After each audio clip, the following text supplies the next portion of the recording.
여러분 안녕하십니까? 시사토론텐 김기중입니다. 5월이 아닌 요즘에도 5.18 민주화 운동에 대한 뉴스가 끊이지 않고 있습니다. 이는 아직 밝혀지지 않은 진실이 많기 때문일 겁니다. 하지만 아직 5.18 진상규명위원회는 출범조차 하지 못하고 있습니다. 38년이 지났지만 5.18은 아직도 답답한 응어리를 안고 있는 이유가 뭘까요? 지난 38년 동안 제대로 된 진상조사나 처벌이 없었기 때문일 겁니다. 오늘은 5.18 진상규명위원회가 밝혀야 할 진실은 무엇이고 또 어떻게 하면 이 진실을 밝힐 수 있을지 이야기 나눠보도록 하겠습니다. 오늘 함께해 주실 분들 소개하겠습니다. 최경환 민주평화당 최고위원 나오셨습니다. 네, 최경환 의원입니다. 네, 이번에 5.18 진상규명위원회의 상임위원으로 추천됐는데요. 송선태 전 5.18 기념재단 상임이사 나오셨습니다. 안녕하십니까. 네, 지난 2007년 국방부 과거사 진상규명위에서 조사관으로 활동하셨던 노용기 조선대학교 교수 나오셨습니다. 안녕하세요. 네, 정준호 변호사 나오셨습니다. 안녕하십니까. 네, 최 의원님, 5.18 민주화운동 진상규명을 위한 특별법, 이 법이 지금 통과돼서 지금 여기까지 왔는데 이 법을 대표 발의하셨잖아요. 네. 어떻게 해서 이 진상규명 특별법 발의하게 되셨는지요? 2월이죠. 올해 2월 통과가 됐는데요. 당시 이 법을 이야기할 때 많은 주변 분들이 특히 자유한국당과 같은 보수적인 인사들은 40년이나 지난 일인데 또 이제 와서 뭘 조사하겠다는 것이냐, 또 실제 진상조사가 많이 이루어지지 않았었느냐, 이런 반응들이었어요. 네. 그런데 우리들이 잘 아는 것처럼 5.18에 대한 각종 폄훼, 대표적으로 이제 5.18 때 북한 특수군이 왔다는 등 이런 엉뚱한 그 폄훼들이 있었고, 또 우리 전일빌딩에서 헬기 타는 자국이 발견되고 헬기 출격이 사실로 확인되고, 또 안매장 의혹들 이런 것들이 이제 사실 드러나고, 특히 작년 5.18 때 문재인 대통령께서 오셔서 5.18 기념석에서 아주 감동적인 연설을 하셨어요. 5.18 진상규명 끝까지 하시겠다는 의지를 표명하고, 가장 중요했던 것은 국민적인 지지였던 것 같습니다. 택시 운전사 그 영화에 1,200만 명, 1,300여만 명이 관람하면서 국민적 지지를 보내주셔서 법안이 통과될 때 자유한국당 의원들 포함해서 한 30-40명은 기권을 하시더라고요. 반대를 하거나. 그런데 좀 떨떠름하셨던 모양인데 그렇게 법이 제정되고 이렇게 시행에 들어가게 된 것입니다. 네. 그렇다면 그렇게 국민적인 지지도 있고 또 자유한국당을 설득해서 또 국회를 통과해서 이 법안이 통과가 됐고, 또 통과된 게 2월, 또 최근 9월 14일에 이 법이 시행이 됐잖아요. 네, 그렇습니다. 그럼에도 불구하고 지금 이 진상조사위원회가 출범을 하지 못하고 있는 이유는 뭔가요? 예, 다른 당은 다 추천을 했는데 9명으로 구성되게 되어 있는데 자유한국당 의원들이 추천할 3명이 추천이 되지 않고 있기 때문입니다. 아마 적절한 사람을 찾고 있지 못하는지, 또 엉뚱한 사람이 하려고 하는 걸 또 뭐 논란이 생기면서 자유한국당 내부에서 정리가 안 되고 있는데 지금 공모 절차를 밟고 있다 그래요. 그래서 연내에는 꼭 추천을 해서 출범하기를 기다리고 있습니다. 네. 그래서 저희가 이제 자유한국당 입장을 들어보기 위해서 오늘 이 토론에 참석을 요청했는데요. 예민한 문제라서 유보적이다라는 답변과 함께 자유한국당은 토론에 참석을 거절했습니다. 자유한국당의 입장을 들을 수 없는 점은 유감스럽게 생각하고요. 이번에 송 의원께 여쭤보겠습니다. 민주당 추천으로 이제 상임위원으로 활동하실 예정이신데 9명의 이 조사위원 가운데 지금 3명, 자유한국당 몫의 3명이 지금 추천이 안 된 상황이잖아요. 네, 그렇습니다. 지금 현재 어떻게 진행되고 있는 건지, 또 추천되신 분들은 어떤 분들인지 좀 설명을 해주시죠. 제가 파악하기로는 자유한국당은 공모 절차를 끝내고 12명 정도가 응모를 해서 현재 5명으로 압축해서 내부 신원 검증이 끝나서 김성태 원내대표의 이제 교체가 되는데, 새로운 원내대표 선출 이전에 발표하겠다, 이런 얘기가 여의도 연구소 측을 통해서 흘러나온 것으로 보면 이미 준비는 끝내가지 않느냐, 이런 생각이 듭니다. 발표가 임박했군요. 네네. 그러면 9명 중에 지금 3명이 비어있는데 자유한국당이 조만간 발표를 하게 되면 그 출범이 가시화되는 건가요? 어떻게 되는 겁니까? 네, 그렇습니다. 근데 아시다시피 이건 9명의 조사위원은 모두 대통령 임명 대상이기 때문에 청와대의 인사검증을 거치면 최소 3주 이상이 소요될 것으로 봅니다. 그리고 3주 이상이 소요되면 임명이 되고 나서 이제 조사위원회에서 조사관 공모를 위한 또 절차에 들어가면 조사관은 약 45일이 소요된다고 합니다. 그렇게 되면 아마도 내년 2, 3월이 되어야 정상적인 조사 활동에 돌입할 수 있을 것 같습니다. 그렇다면 올해 뭐 출범 어려울 것 같고요. 조사관 뽑는 것까지 하면 내년으로 넘어가는 그런 상황이군요. 네. 그렇다면 이제 시청자분들이 이해를 돕기 위해서 간단히 설명을 드리면 이 진상규명위원회 조사위원이 9분인데 9명 가운데 민주당에서 4분이 추천을 했고 이제 자유한국당에서 3명, 바른미래당에서 1명, 그리고 국회의장 1명씩 총 9분으로 구성되는 네, 거죠. 그렇습니다. 이 조사위원 9명이 사실상 결정적인 모든 중요한 결정들을 하게 되는데 우리 노영기 교수님께 한번 여쭤볼게요. 2007년에 국방부 과거사위에서 이제 활동을 하셨잖아요. 네. 이 조사위원들이 어느 정도의 역할을 하고 얼마만큼 중요한 역할을 하는지 좀 설명을 해주시죠.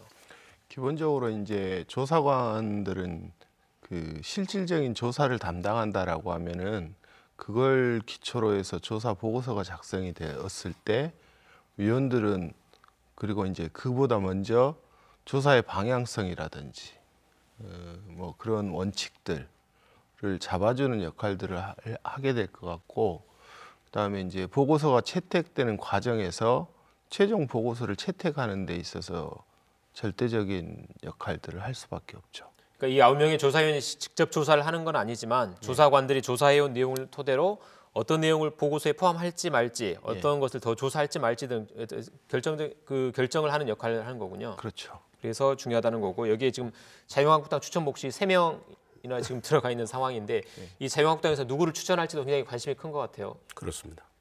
이 저번에 지만원 씨 얘기가 잠깐 나오긴 했었는데요. 이 자유한국당이 어떤 조사위원을 추천하느냐에 따라서 이 위원회가 역할을 얼마만큼 할 수 있을지도 좀 영향을 미칠까요? 어떻게 보십니까? 당연하죠. 우리가 세월호 조사를 하는 걸 봤을 때 과연 그 피해자들의 진실과 구제와 회복이라고 하는 측면에서 볼 때 얼마만큼 진정성을 가지고 있는 분이 조사위원이 되느냐에 따라서 조사의 결과라든지 방향은 달라지리라 이렇게 여겨집니다. 그럼 9명 중에 3명이면 3분의 1인데 이 3명이 어느 정도의 힘을 발휘할 수 있는 건가요? 그러니까 과반이 넘지 않기 때문에 무시하고 갈 수 있는 그런 건 아닌가요? 3명 중에 한 분은 이제 상임위원 후보고요. 나머지는 네. 비상임 조사위원이 될 건데 숫자에 상관없이 5.18 진상 규명을 위해서 얼마만큼 노력을 해줄 수 있는 그런 진정성 있는 분들이 오느냐가 굉장히 중요하다고 봅니다. 그래서 저희가 바라건대는 지만원 씨는 결국에는 당의 공식적인 자유한국당의 공식적인 언급으로 해프닝으로 끝났기 때문에 다행이라고 보지만 다른 분들은 아마 저희들이 들리는 소문이기는 합니다만 법조인 출신이나 교수 출신들이 와서 최종적으로 조사위원들이 노영기 교수님 말씀처럼 해석과 평가를 통해서 국가보고서에 그 부분이 기재되기 때문에 상당한 논쟁이 예상되고 당연히 보수적 시각을 가진 분들이 오지 않을까 이런 예측이 가능하다고 봅니다. 그렇다면 이제 지만원 씨의 경우는 해프닝으로 끝났다고 하지만 이 지만원 씨와 같은 인사가 이 5.18 진상조사위원으로 들어왔을 때 이거를 거절하거나 이럴 수 있는 방법은 특별법에 포함이 안 돼 있는 건가요? 이 법의 목적은 진상규명법입니다. 진상방해법이 규명을 방해하는 법이 아니거든요. 이번에 한국당에서 지만원 씨가 해프닝으로 끝났지만 얻은 교훈이 있었던 것 같습니다. 저번에 우리 송 이사님 말씀하셨지만 세월호 특조위 때도 엉뚱한 사람이 들어와가지고 세월호 진상규명을 방해를 했어요. 한국당 출신 그 위원이. 그러면서 국민적 지탄을 받았습니다. 만약 5.18 진상규명위원회에서 그런 활동을 한다면 자유한국당이 어떤 타격을 받을지 알기 때문에 지만원을 추천하지 않는 겁니다. 그리고 거기에 자격 규정이 다 있습니다. 인권활동 경험, 법조 경력, 또 여러 가지 관련 활동 기록 경력이 있어야 됩니다.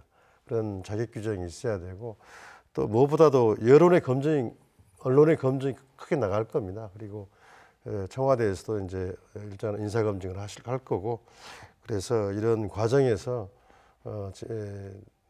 자유한국당도 정말 합리적으로 정치적 입장은 있다 하더라도 이 진상 규명이라고 하는 이 태도에서 합리적인 그 태도를 가진 사람이 추천되길 바라고 있고 또 그렇게 유도해 나가야 된다고 보고 있습니다. 네. 지난 88년 국회 청문회나 95년 특검, 그다음에 2007년 국방 과거사의 조사 때 여러 차례 조사에도 항상 이 방해하는 세력들이 있었잖아요. 근데 그 정 변호사님, 이 만약에 자유한국당이 이런 식으로 계속 그 추천을 늦추면서 이 조사의 출범을 늦추게 되고 또 이 여러 가지 좋지 않은 영향을 미칠 경우에 법적으로 이걸 좀 제재할 수 있는 방법은 없는 건가요? 아니 이분들을 제외하고 가거나 아니면 이분들이 그 되지 않은 상황에서는 이 조사위원 출범할 수 없는 건지요?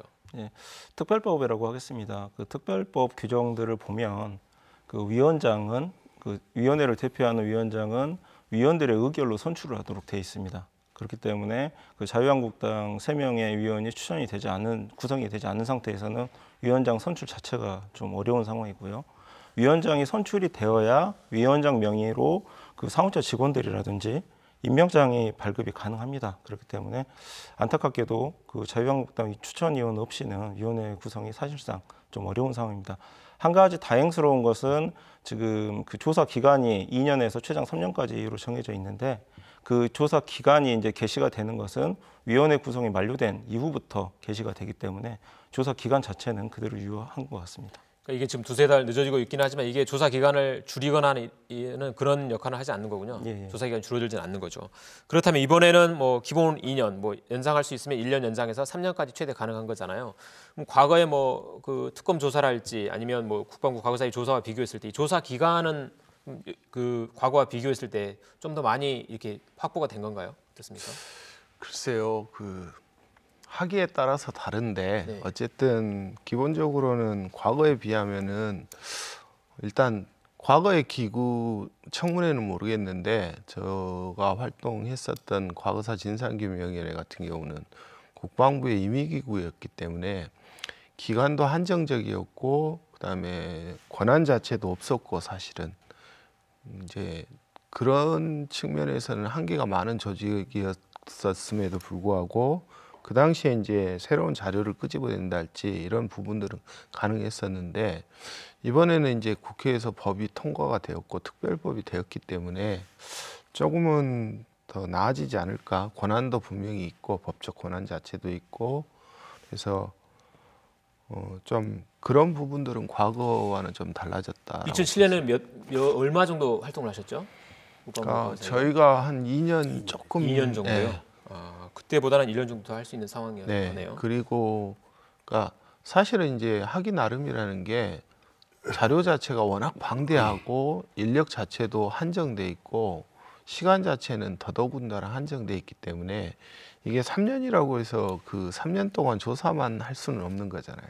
중간에 보고서를 작성하는 기간이랄지 이런 부분까지 합치면은 실상 주어지는 기간들은 그렇게 많지는 않을 것 같습니다. 많지는 않을 것 같아요. 권한을 얘기를 좀 해주셨는데 95년 특검과 비교해서는 어떻습니까? 사실 특검은 사실 더 큰 권한을 좀 가질 수 있을 것 같은데 그때와 비교하면 어떻습니까? 이제까지 7번 국가기관이 조사를 했죠. 국회에서 1번 하고 검찰이 3번 하고 국방부가 2번 하고 진화위는 조사를 한다고 했다가 개시명령을 못하고 자료 조사만 했죠. 근데 전부 조사 대상을 국한하고 있었어요. 국회의 지상조사는 보고서도 채택 못하고 끝났고요. 그런데 이제 이번 진상조사를 위한 특별법을 만들어서 조사를 하는 것은 이건 처음 있는 일이고요. 다만 진상조사 대상이 법 3조 1호부터 7호까지 나와 있는데 계속적으로 조사 필요성이 있다고 하는 사항은 추가할 수 있다고 법에 명시해놨기 때문에 조사 대상은 늘어나는데 조사관은 적고 그리고 현재도 10가지 이상을 조사해야 되는데 이런 것들이 현재 법으로도 동행명령권이 있고 그다음에 수사요청권이 있고 고발권이 있고 감사요청권이 있고 또 특별검사 임명요청권 등 12개의 권한을 부여하고 2개의 의무사항을 부여해 놓고 있습니다. 어느 5.18 조사보다도 법적인 강제수사권까지 부여되어 있는 이런 차제인데 제가 볼 때는 이 많은 조사 대상을 어떻게 보면 총체적인 5.18 조사를 다시 하는 것인데 이걸 다 할 수 있을 것이냐라고 하는 것은 절대 불가능하다고 보고요. 아마 선택과 집중을 해야 될 것으로 보고 현재 법에 명시된 1호부터 6호까지를 우선적으로 진상규명을 하는데 몰두해야 되겠고, 최근에 이제 정부 합동조사단이 밝혀낸 기초조사를 밝혀낸 여성 성폭력과 관련한 문제까지를 포함하면 한 11가지 정도에 집중해야 되지 않을까 이렇게 생각이 됩니다. 11가지 집중해야 될 게 있다라고 말씀해 주셨고요. 그 안에 이제 그동안 많이 나왔지만 뭐 방금 말씀하신 군인들의 성범죄랄지, 그다음에 실종자 문제, 그다음에 암매장, 그다음에 집단 발표에 대한 문제, 여러 가지 이제 사안들이 포함되어 있을 것 같고요. 네, 그 11가지가 있지만 물론 3년 안에 다 어떻게 다 할 수 있겠느냐 하는 게 있는데, 원래 이 법안을 처안을 만들 때는 5년도 만들었어요. 근데 일단 문재인 정부 때 결론을 짓자. 그래서 3년으로 좀 단축해서 또 5년도 길게 잡아놨을 경우에도 위험성도 있습니다. 너무 지지분해지는 거죠. 그런 점에서 일단 2+1년을 3년을 해서 당시에 또 다른 사실들이 나오고 국민적 요구가 있으면 조사 기간을 연장할 수 있는 거고, 저는 집중도 대단히 중요하지만 조금 이따 말씀 나오겠습니다만 조사 인원이 너무 턱없이 부족합니다. 50명밖에 안 되는데 실제 행정요원 빼면 조사위원회 한 30명 조사관들이, 그래서 그 부분이 좀 증가될 필요가 있다. 이것도 또한 법 개정 사항입니다. 네. 그 얘기가 나온 김에 그 조사 인원 얘기를 좀 짚고 넘어가죠. 그러니까 아까 조사위원은 9분이셨고 9분 아래 이제 그 아래에 50명의 직원, 50명의 사무처에 50명의 직원들이 일을 하시는데 그 중에 약 30여 명 정도의 조사관을 두는 거죠. 실제 조사를 하시는 분들. 근데 이 30여 명이면 이 어느 정도 규모이고 이게 과거와 비교했을 때 좀 많은 것인지 적은 것인지 그것도 좀 설명해 주시죠. 지금 이제 불합리하다고 볼 수 있는데 시행령이 통과돼 버려서 뭐 다시 개정을 해야 될 필요가 있다고 봅니다만은 50명 인원 중에 15명은 정부 각 부처에서 파견된 조사 지원단 현재 공무원들이죠. 그리고 34명 정도를 국가공무원 별정직으로 채용해야 됩니다. 그러니까 4명이 이 방대한 조사를 감당할 수 있느냐? 저는 제가 볼 때는 상당히 어려움이 있다. 그래서 최 의원님께서 말씀하신 대로 초속히 인원이 좀 보강이 되고 그 다음에 이제 전문위원이나 보조 인력을 확보할 수 있도록은 해놨으나 이 사람들은 상시 근무를 하지 않기 때문에 조사를 같이 동행해서 수행하기는 굉장히 어려운 처지다, 이런 말씀을 드릴 수 있습니다. 그러니까 이 5.18 진상규명위원회가 과거와 달리 진상규명 특별법을 만들어서 하기 때문에 권한도 크고 기간도 3년 정도면 뭐 2007년보다 훨씬 좀 더 길고, 그렇지만 지금 직원 수는 좀 부족한 거 아니냐, 이 정도까지 해서 지금 얘기를 하고 다음 얘기로 넘어가도록 하겠습니다. 이 정준호 변호사님, 5.18 진상규명위원회가 이제 조사할 사항에 대해서 방금 우리 송 이사께서 11가지 정도 될 것 같다, 뭐 6가지에 집중해야 될 것 같다, 여러 가지를 말씀해 주셨는데 그 중에 이제 정준호 변호사께서 이것만은 꼭 좀 조사했으면 좋겠다 하는 게 있으면 좀 설명을 해주시죠. 좀 자료를 좀 보면서 얘기. 그래픽 화면을 좀 보여주시면 보면서 말씀드리겠습니다. 이거는 아마 그 검시 조서라고 하는, 그러니까 5.18 때 희생당하신 분들, 돌아가신 분들에 대해서 지금 뭐 검찰이나 아니면 뭐 목사님이나 이런 분들이 지금 보고 이 검시 조서를 작성해 놓은 건가요? 네, 5.18 직후에 합동수사본부에서 작성을 했던 합동수사본부에서요? 검시 조서라고 제가 지금 알고 있고, 오늘 당일날 그 5.18 기록관 홈페이지에서 제가 직접 몇 가지, 한 4가지 정도를 발췌를 해온 내용입니다. 이 검시에서 내용을 좀 설명해 주시죠. 예, 우선 그 왼쪽 위에 보면 이제 순번으로 표시가 돼 있으니까 92번 희생자라고 이렇게 표현을 하겠습니다. 92번 희생자 같은 경우에 있어서는 당시 17세의 남학생이었고요. 그 사인이 이제 가운데 이제 밝혀져 있는데 다발성 총상, 그래서 이제 그 총에 의해서 이제 사망이 됐는데 괄호에서 흉부 상부 절단이라고 돼 있는데요. 즉 쉬운 얘기로 목이 잘려서 돌아가셨다는 내용입니다. 그리고 총에 의한 것인지 칼에 의한 것인지를 알 수 없는 건가요? 네, 그 괄호에서 이제 추정이라고 돼 있기 때문에 사인을 지금 확실하게 지금 특정을 못한 거죠. 못한 거고, 그 아래 이제 비고란에 보면은 그 24단의 성명불상의 군인이 사살을 했다라고 그 돌아가신 희생자의 어머니께서 이렇게 진술을 한 내용이 기록이 돼 있습니다. 그래서 네. 이 한 장의 지금 조서만 보더라도 그 얼마나 그 당시에 그 계엄군에 의해서 좀 잔인한 사건이 벌어졌는지, 그리고 이 지금 신고센터라든지 가해자의 특정을 위해서 이 네. 사건 같은 경우에 있어서는 24단 해당 소속 그 군인이 내가 저지른 범죄다라고 밝히지 않으면 이거는 굉장히 또 진상규명이 좀 어려운 상황입니다. 네. 그리고 다음 번호 91번으로 한번 좀 넘어가면요. 예, 91번 검시소군요. 예, 그 4세 남자 아이였습니다. 4살 예. 어린이군요. 이 경우에서도 그 경부 총상으로 총에 의해서 총상이 한 상황이군요. 돌아가신 걸로 지금 돼 있습니다. 다음 우리 검시소로 넘겨주시죠. 예, 78번으로 보면요. 네. 타박상인데 부위가 굉장히 여러 가지 부위입니다. 총 6군데, 7군데 부위가 있는데요. 쉽게 표현해서 온몸을 맞아서 돌아가신 걸로 지금 하시면 될 것 네. 같습니다. 다음 검시소 예. 보여주시죠. 54번 같은 경우에 있어서는 그 당시에 19세 대학생 정도 되는 여자분이셨습니다. 네. 사인을 보면 좌유방부 자창이란 말은 도려냈다는 얘기입니다. 네. 흔히 말씀하는 그 여대생들 가슴도 도려냈다라는 내용이 확인이 되는 내용이고요. 그 다음에 그 골반부, 대퇴부를 관통하는 총상을 입어서 네. 돌아가셨다고 했는데 여성분의 성기 부분을 총으로 네. 쐈다는 얘기입니다. 이런 식으로 굉장히 이제 여러 가지 내용들이 나와 있는데 제가 오늘 이 자료들을 이제 보여드리면서 말씀드리고 싶었던 거는 개별 사안에 대해서, 개별 사망자에 대해서 직접적인 사인은 이미 밝혀져 있습니다. 이것이 진상규명하고는 다른 겁니다. 여러 가지 이 4가지 내용만 종합을 해보더라도 당시에 계엄군이 어떤 위치에서 어떤 경로로 굉장히 계획적으로 이렇게 잔인한 반인도적인 범죄를 저질렀는지가 전체적인 시각에서 좀 다뤄질 필요가 있습니다.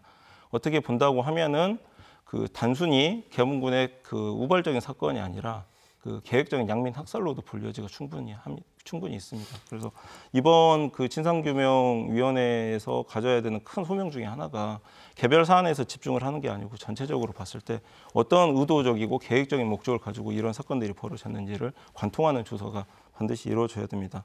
그리고 한 가지만 또 덧붙이자면은 이런 자료가 인터넷에서도 공개가 돼 있고 시청자분들이 지금이라도 당장 홈페이지를 들어가서 확인할 수 있는 자료입니다. 공개된 자료입니다. 그렇지만은 아까 말씀드린 것처럼 그 50명의 적은 인원을 가지고 이 조사를 진행을 한다라고 했을 때 과연 30분 정도의 실제 조사 인력들이 이 관련된 내용을 얼마나만큼 숙지를 하고 있는지도 좀 문제가 될 것 같습니다. 네. 그렇기 때문에 그 조사 인력들이 즉시적으로 이렇게 성과를 낼 수 있도록 철저한 계획적인 좀 사전 교육도 좀 필요하고 그 부분을 지금 단계에서도 좀 준비를 할 필요가 있다고 네, 봅니다. 잘 들었습니다. 그러니까 이 계획적인 양민 학살에 대해 좀 제대로 된 조사가 이루어져야 된다는 말씀이셨고 이 같은 자료는 5.18 기록관 홈페이지에서 누구나 보실 수 있다고 하니까요. 한번 확인해 보시면 좋을 것 같고 다만 이 과거 조사에서 여러 차례 조사가 있었을 때 이런 이 검시 조사에 대한 조사가 있었을 텐데 여기에 대한 과거 조사가 좀 잘 안 됐었나요? 어땠습니까? 노 교수님? 그러니까 그 당시에는 이제 저희가 새로운 것들을 발굴을 많이 했었고 네. 상대적으로 이제 그때 저희 위원회가 가장 큰 성과는 어쨌든 그 전까지는 공개되지 않았던 보안사령부 자료들을 세상으로 끄집어냈다라고 볼 수가 있거든요. 그리고 그 중에 하나가 이제 검시조서였는데, 그러니까 지금 검찰의 저 검시조서보다는 약간은 좀 더 구체적인 내용들, 그러니까 그거는 이제 재분류하는 과정에서 나오는 네. 검시조서가 되었다라고 볼 수가 있죠. 그러면 저희가 이제 토론을 한 지 한 20여 분 정도 지났는데요. 이게 시간이 얼마 남지 않았기 때문에 지금 진상조사위원회에서 반드시 꼭 제대로 밝혀야 될 그 내용, 밝혀야 될 진실에 대해서 몇 가지만 좀 짚어보는 시간을 좀 갖도록 하겠습니다. 지금 방금 보셨듯이 이렇게 총상으로, 그러니까 군인이 이 진압군들이 총을 쏴서 희생당한 시민들의 검시조서를 보셨는데 이렇게 총을 쏘라고 과연 지시한 사람이 누구인지, 또 이렇게 집단적으로 발포를 하라고 한 사람이 누구인지에 대한 집단 발포의 문제, 또 여러 가지 기타 여러 가지 문제가 있는데 우선 집단 발포의 문제를 먼저 좀 얘기를 해보도록 하겠습니다. 그 집단 발포의 문제, 그러니까 과연 이제 전두환 씨가 발포를 지시했느냐 이 문제, 자위권 발동하는데 개입했느냐 문제, 여러 이제 30여 년 동안 추적을 했지만 잘 밝혀지지 않았잖아요. 이 부분에 대한 조사는 그동안 밝혀지지 않았는데 이번 5.18 진상조사위원회에서 혹시 더 밝혀질 가능성이 얼마나 있는 것인지 이 부분에 대해서 어떤 의지를 좀 갖고 계시는지 궁금합니다. 예, 발포 명령자, 그다음에 최초 발포 책임자, 이 발포 명령자와 지휘 체계를 밝히는 게 5.18 진상 규명의 출입문이라고 생각하면, 그다음에 이제 나오는 대문은 바로 행불자 조사가 될 겁니다. 그래서 입구와 출구가 명백한데, 그래서 이 입구부터 조사를 잘못하면 나머지가 다 막히게 되는 이런 관련성이 있는 거죠. 그래서 전두환의 행적을 지난 95년 검찰 조서를 전부 다 다시 보고, 그다음에 그 이전에 이제 예를 들면 82년, 85년, 88년, 97년 이 경우에 다 자료가 좀 조작되었을 가능성이 있기 때문에 관련 자료를 전부 보면, 그리고 최근에 이제 미국의 이 관련 비밀 문서들을 다 종합해 보면 전두환은 5.18 진압 작전을 최종적으로 승인하고 지휘했다. 예를 들면 5월 26일 날 소준열과 정호영을 헬리콥터로 보안사령부로 불러서 진압작전 최종 점검을 하고, 소준열 전투교육사령부 정교사령관이죠. 정교사령관에게 침투형 가발을 직접 주고, 또 장병들에게 소 7마리를 잡아서 26일 날 격려를 하고, 진압작전 직전에. 그 다음에 이제 전두환이 소준열에게 메모장을, 친필 메모장을 건네면서 공수부대의 사기를 죽이지 마십시오. 다소의 희생이 따르더라도 조속히 진압하십시오. 이러한 친필 메모가 확인이 됐고, 그런데 이런 것들이 지난 이제 95년도에 증거로 채택이 되지 않았고, 특히 전두환을 광주에서 보았다라고 하는 김순현 전발부장이라든지 백남희 전교사 작전참모라든지 허장환 상사라든지 505 보안대, 이런 분들의 증언과 조서가 있어요. 그러니까 그런 것은 그때 당시에 기소장이라든지 이런 데서 증거로 채택이 되지 못했습니다. 전반적으로 저는 발포 명령자를 찾는 데는 전두환의 행적이 전면적으로 총체적으로 재구성돼야 된다. 거기서부터 시작해 볼까 하는 생각을 가지고 있습니다. 전두환의 행적을 재구성하다 보면 이제 발포 명령이랄지 사회권 발동이랄지 여러 가지 그 진압 작전을 명령했달지 이런 것들을 밝혀낼 수 있을 거라는 말씀이시고, 최 의원님 다른 의견 있으신가요? 예, 저는 모든 시민들이 또 모든 국민들이 그 당시 전두환이 발포 명령을 내렸다고 다 인지하고 있습니다. 그렇게 깨닫고 있습니다. 다만 자료가 있느냐 증거가 있느냐고 이야기하는 분들이 있는데, 이미 저는 금방 송 이사님 말씀하신 대로 증거는 차고 넘친다고 봅니다. 근데 지금 사실관계를 진조위에서 해야 될 가장 중요한 일이 사실관계를 다시 확인하고 재구성을 하는 일도 중요하지만, 그걸 가지고 판단하는 일, 결정하는 일이 남아 있습니다. 이건 전두환이가 집단 발포 명령을 하달했고 실시했다. 책임자를 최종 책임자로 지명하는 거, 이런 부분이 남아 있다. 그래서 이번 진상규소위원회 역할이 중요하다. 그렇게 결정해 줘야 되는 것입니다. 지금 그 결정을 기다리고 있는 거라고 생각합니다. 저는 사실이 많이 넘친다고 봅니다. 저는. 95년, 97년 특검에서 전두환 노태우 씨가 기소됐음에도 불구하고 그 부분은 유죄로 인정이 안 됐던 부분이죠. 노영기 교수님, 이 부분은 어떻게 해서 더 증거를 확보해서 어떻게 이걸 확실히 매듭질 수 있을까요? 글쎄요, 증거나 자료는 사실은 그동안 이제 방증할 수 있는 자료들은 많은데, 그러니까 가장 결정적인, 소위 말하면 이제 이른바 스모킹건 자체는 안 나타나죠. 그러니까 그 부분을 어떻게 채울 것인가 하는 문제.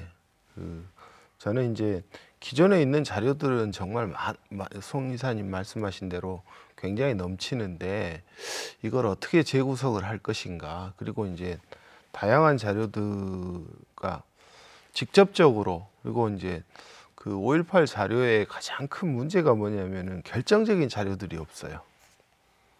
그러니까 발포 명령과 관련해서도 사실은 발포와 관련된 원칙이랄까 지침 같은 경우가 한 달 전에 있었던 사북 사건이랄지 아니면 6.25 항쟁 때 같은 경우는 분명한 지침서가 있었는데 비슷한 사례에 사북도 물론 이제 투입은 안 되었지만 군이 투입이 되려고 준비하고 있는 관계였었는데 5.18에서는 투입이 되었었는데 전혀 누가 명령을 내리고 아니면은 그 전에 갈 때 어떤 지침을 가지고 갔었는가, 그리고 그 과정에서 뭐 다 이 지휘 계통 선상으로 따라가다 보면은 나올 수 있는 것들은 어느 정도 나왔는데 결정적인 증거는 좀 더 그러니까 총을 쏜 발포를 한 군인 그리고 그 위에 상사를 올라가다 보면 뭐 지휘관들까지는 이게 아마 확인이 되는 것 같은데 그렇죠. 그 위에 전두환이 직접적인 명령을 했느냐에 대해서는 구두 증언이나 아니면 문서로 인한 증거가 있어야 될 텐데 이게 재구성하는 과정에서 발견될 가능성이 있는 것인지, 그러니까 추가적으로 새로운 증거가 필요한 것인지 아니면 기존의 증거만으로 충분하다고 보시는 건지요? 저는 이제 그 세계 16개국 이행기 정의의 국가 보고서를 보면 대체적으로 사법적 증거만이 진상조사의 목적은 아니거든요. 반드시 처벌을 위한 건 아니고 또 그것을 죄를 확정짓거나 처벌을 할 때도 정황적 증거를 가지고도 충분히 재구성을 해서 하는 사례가 많이 있다라고 제가 보았기 때문에 지금 현재 밝혀진 것을 전면적으로 재구성하고 그다음에 지금 부족한 게 95년 결정적으로 지금 부족한 게 뭐냐면 대대장급 이상으로 처벌 대상을 축소했어요. 그렇기 때문에 그 부분에 대해서는 그 대상을 넓혀가면 또 양심적 제보를 저희들이 국민운동적 차원에서 전개를 하면 조금 더 나은 이 상태보다 나은 어떤 증거가 나오지 않을까 이런 생각을 합니다. 하여튼 진상조사위원회에서 열심히 활동하셔서 그런 새로운 증거들이 나오기를 밝혀내기를 꼭 바라고요. 정 변호사님, 만약에 이게 이제 밝혀져서 전두환이 발포 명령을 했다는 게 밝혀질 경우에 처벌은 가능한 것인지, 뭐 공소시효랄지 이런 여러 가지 얘기도 있잖아요. 그 전두환에 대한 처벌 가능성이 두 가지로 접근을 해야 되는데요. 이제 공소시효 문제가 하나가 있고요. 그다음에 이제 일사불재의 원칙 두 가지가 있습니다. 이제 일사불재의 원칙 같은 경우에 있어서는 이제 내란 목적 살인과 관련해서 이제 대법원 확정 판결이 이제 존재를 하는 것인데 지금 발포 명령이라든지 계약적인 뭐 양민 학살이라든지 이런 측면으로 접근을 한다 그러면 제명 자체가 바뀌기 때문에 일사부재리는 문제가 되지는 않을 것 같고요. 가장 큰 문제는 이제 공소시효 문제입니다. 공소시효 문제인데 이미 그 전두환 전 대통령에 대한 그 처벌이 이루어질 당시에도 그 특별법으로서 이제 공소시효가 이제 소급입법이 돼서 굉장히 논란이 됐었습니다. 거기에 대해서 다행스럽게도 헌법재판소에서 중대한 공익상 목적이 인정이 되는 경우에는 공소시효에 대한 그 소급입법이 가능하다, 합헌이다라고 이제 판단을 내려줬는데 그 이외의 제명에 대해서도 공소시효가 완성이 된 현재 이걸 소급 처벌을 하기 위해서는 또다시 헌법재판소의 합헌이냐 위헌이냐라는 논란이 또다시 발생을 할 것으로 보입니다. 그렇지만 이미 한번 헌법재판소에서 판시한 것처럼 중대한 공익상의 목적이 또 같이 인정이 될 수 있기 때문에 가능성은 열려 있다라고 보고요. 아까 제가 보여드린 자료에서 계획적인 양민학살을 제가 몇 번을 언급한 이유가 사실 공소시효하고도 좀 연관이 돼 있는 문제입니다. 국내법으로 설사 만약에 처벌 가능성이 좀 차단이 된다고 하더라도 국제법상으로는 계획적인 그 양민학살이라든지 뭐 그 제노사이드 범죄라고 하잖아요. 아니면은 뭐 반인도적 범죄라든지 이런 죄명에 해당할 때는 국제 형사재판소에서 공소시효에 제한 없이 국제법적으로도 단죄가 가능하기 때문에 이런 부분을 염두에 두고 조사위원회가 좀 진상 규명에 적극적으로 임해야 되는 상황입니다. 그 경우도 잠시 좀 정리를 좀 하고 갈게요. 왜냐하면 시청자분들이 듣기에는 굉장히 어려운 말들이 너무 많이 있어서 특히 변호사님이 말씀을 길게 해주셔가지고 긴데 좀 정리를 할게요. 그러니까 전두환이 발포 명령을 했다라는 게 밝혀지더라도 이걸 처벌할 수 있느냐 없느냐 두 가지잖아요. 이미 한번 처벌을 받았기 때문에 근데 이 일사부재리는 상관이 없다는 거. 두 번째가 이제 공소시효인데 공소시효가 그 과거에 95년 특검 때 처벌할 때 한번 그 연장이 된 적이 있어서 이건 좀 두고 봐야 될 것 같다는 거고. 근데 이게 안 됐을 경우에 국제사법재판소에서 국제인권법에서 처벌이 가능할 수도 있다라는 말씀이신 것 같아요. 어쨌든 전두환을 처벌할 수 있는가에 대해서 여러 가지 가능성을 좀 설명을 해주셨고요. 예, 최 의원님 말씀해 주시죠. 저는 이제 그래서 이제 전남대 이제 법대 교수님들에게 좀 자문을 얻었는데, 네. 그러니까 지금 공소시효가 배제된 건 내란죄나 또 현장 질서 파괴 범죄, 또 집단 살해 범죄.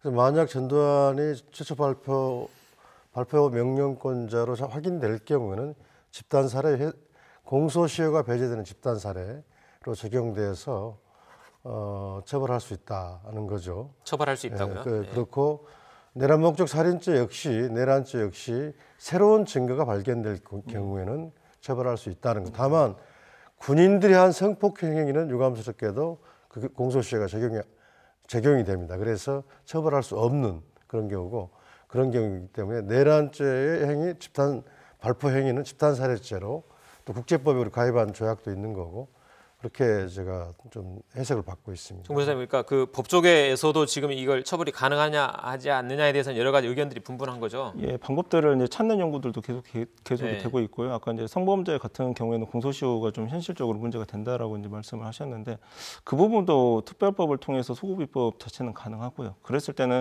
과거보다는 더 심한 이제 위헌 논란이 좀 있기는 할 겁니다.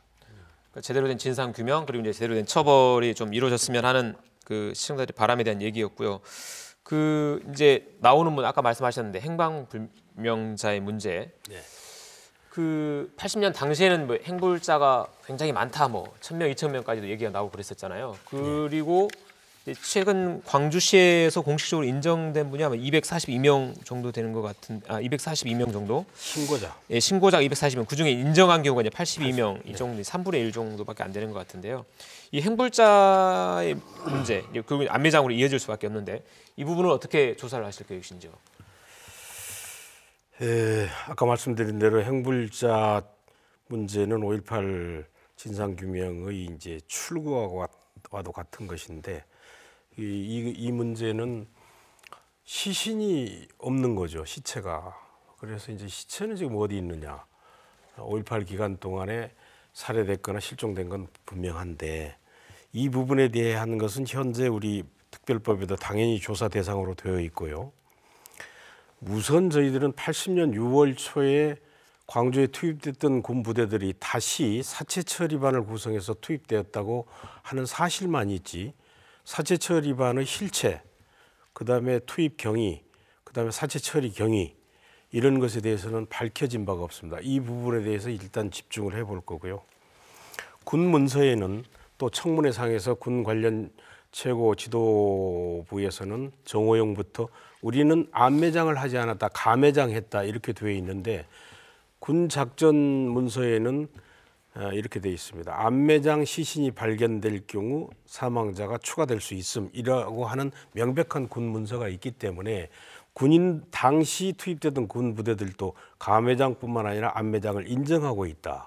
이런 부분에 대해서 저희들이 다시 한번 군 자료를 사망자와 관련한 부분을 파악하기 위해서 당시의 군부대 주둔지, 이동 경로, 작전 경로 이걸 전면적으로 재구성을 하고, 거기에다가 지금 현재 광주시청과 재단 등등에 지금 모여 있는 접수된 안매장 신고 접수가 약 30여 건이 넘는 건데, 이게 30여 건이 올해 들어온 건가요? 아닙니다. 과거에 들어온 거죠? 이것은 98년부터 95년 사이에 이게 접수된 것인데, 이 부분에 대한 자세한 예비 조사가 실시되지 않고 있는 것 같습니다. 지난해 광주교도소에서 명백히 있으리라고 보았던 안매장 시신을 발견치 못한 건 매우 안타까운데, 다시는 그러한 안타까움을 드리지 않기 위해서 철저한 예비조사, 선행조사를 먼저 하고 난 다음에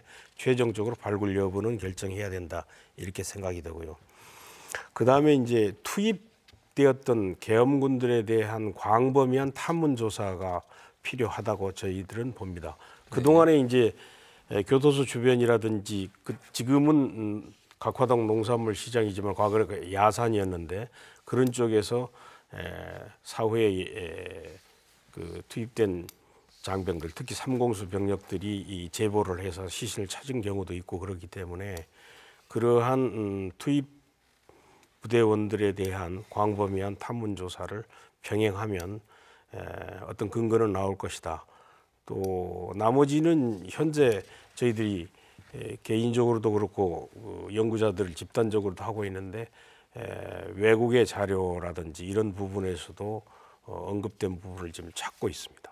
과거에 안매장 그러니까 신고가 뭐 30여 건 들어왔다고 하셨는데, 그러니까 당시 안매장에 참여했던 군인이 뭐 증언을 하기도 하고 해서 여러 가지 안매장 신고가 있는데, 이 현장을 가서 보면 뭐 지형이 변했다 할지 여러 가지 상황 때문에 발굴되지 않는 경우가 대부분이잖아요. 그리고 작년에 광주교도소 건도 당연히 그랬고, 그리고 일부에서는 이 6월 그러니까 80년 5월에 그 집단 학살이 있은 이후에 6월에 사실 처리반이 와서 다시 발굴해 가서 화장을 했을 것이다, 이런 얘기도 있었잖아요. 네. 그러니까 안매장 이 조사를 통해서 발굴될 가능성이 얼마나 있을지 다들 좀 걱정스러운 것 같아요. 노영 교수님 어떻게 보십니까?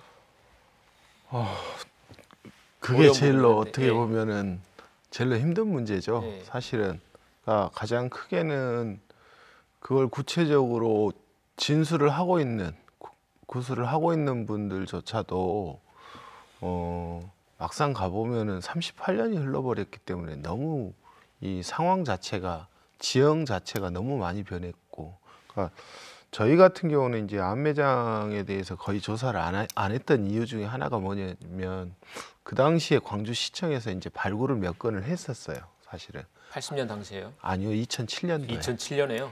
예. 근데 한 8건 정도 했었는데 그 당시에도 아무것도 안 나왔었어요.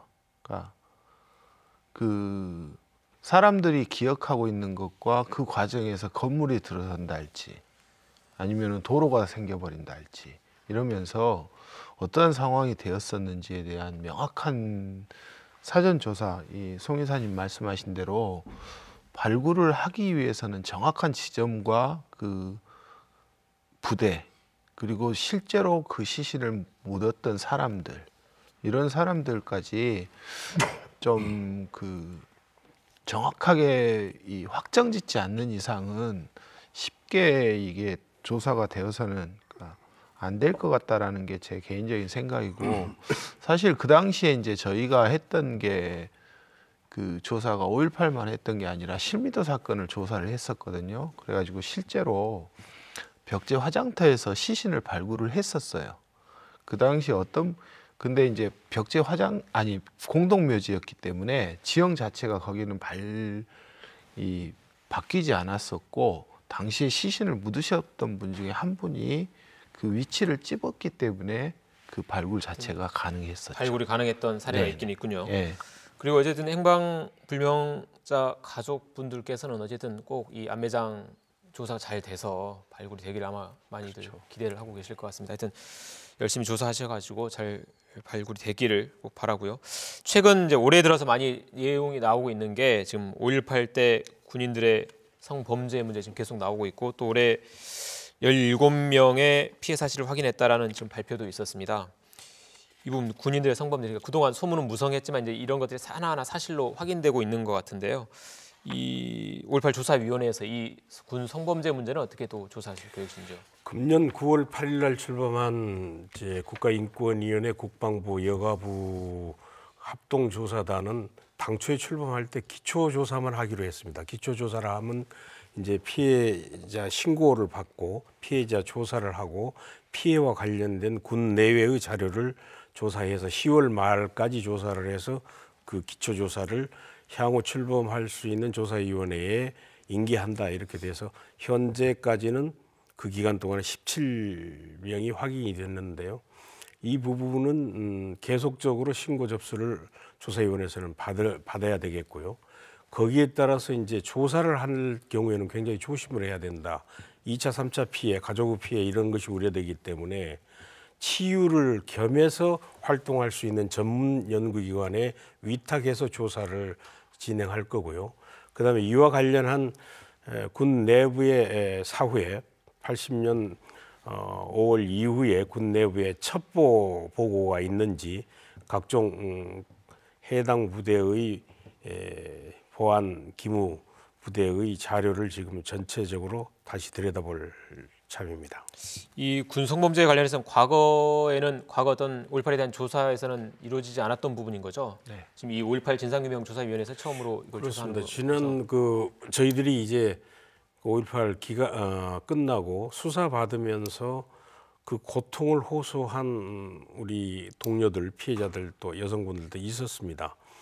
그런데 이제 그 이후에 이제 유족회를 중심으로 하고 부상자를 중심으로 해서 자체 조사를 해서 책도 출간을 해서 거기에는 이제 자살을 하는 사람들도 나타났고 또 이제 자식들 때문에 굳이 그런 표현을 못 하고 있는 분들도 있고 그래서 이 부분에 대해서는 이제 공개적이고 공식적으로 이 만행을 조사를 본격적으로 해야 된다 이런 생각입니다. 네, 지금 이렇게 중요한 문제 저희가 이제 한 3가지 정도 집단 발포에 대한 문제, 그 다음에 그 안매장 문제, 지금 이제 성범죄까지 얘기를 나눴고요.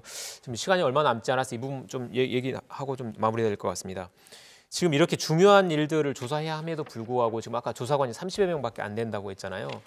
또 이게 정말 중요한 기회인데 조사를 하다가 또 조사 인력이 부족해서 또 기간이 부족해서 이게 좀 멈춰버리면 어떡하나 좀 걱정이 되는데요. 최 의원님 이 부분을 좀 보완할 방법 어떻게 고민하고 계시는지요? 그래서 지금 광주의 5.18 단체들의 의견을 받아서 특별법의 개정안을 제출해놓고 있습니다. 거기에는 이제 아까 금방 말씀하신 조사 범위에 성폭력 이 부분을 명시하는 문제도 개정안에 들어가 있고요. 또 조사 인원을 50명 현행 규정에서 직원들을 100명으로 늘리자 이런 것, 또 압수수색 영장 요건도 완화하고 또 동행명령에 불응할 때 지금 1,000만 원 과태료가 되어 있는데요. 네. 3천만 원 정도로 상향하자는 거. 네. 이런 부분들로 이제 이렇게 개정 법률이 올라가 있는데 아직 국방위에서 네. 좀 논의 단계입니다. 알겠습니다. 실무적으로 협상을 저희들이 해보니까요. 그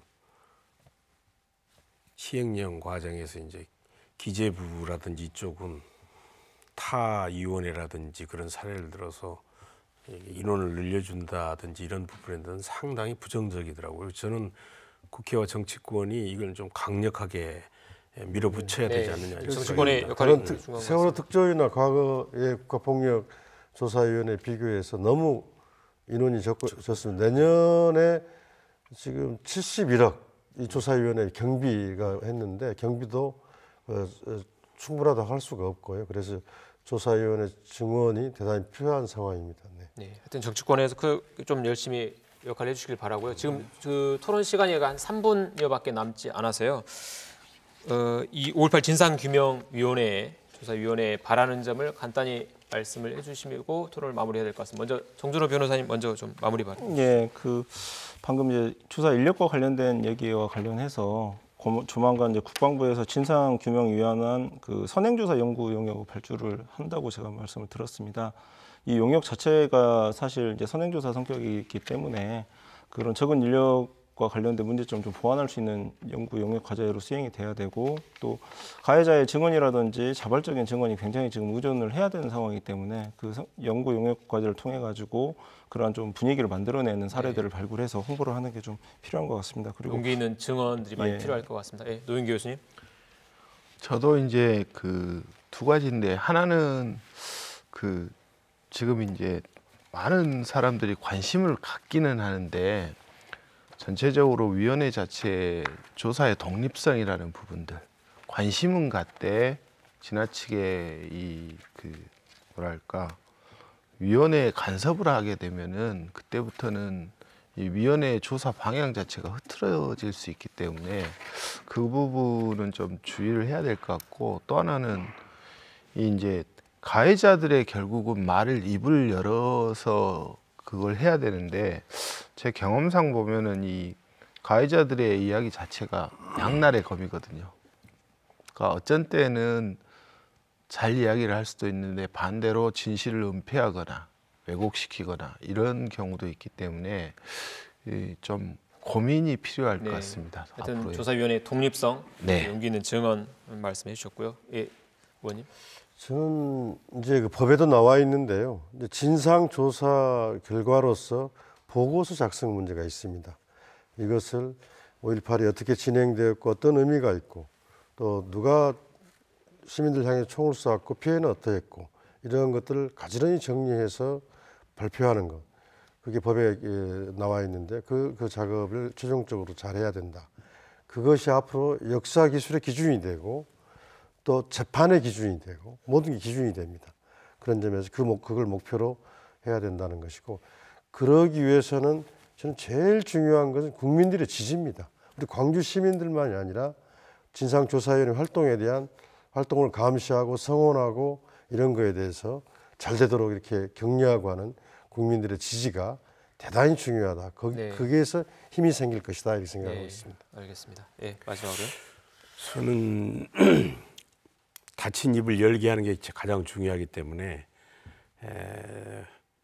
5월 진실을 얘기하는 5월 진실 말하기 운동, 국민운동 정도를 좀 전개했으면 좋겠다, 시민사회가. 그 다음에 남아공에서 아주 효과를 보았던 사면 요청서 작성운동, 진실을 말하면 내 죄를 사하해 주십시오라고 하는 그런 사회적 여건을 만들고 국민과 함께하는 진상조사, 더 나아가서는 유엔이라든지 그 다음에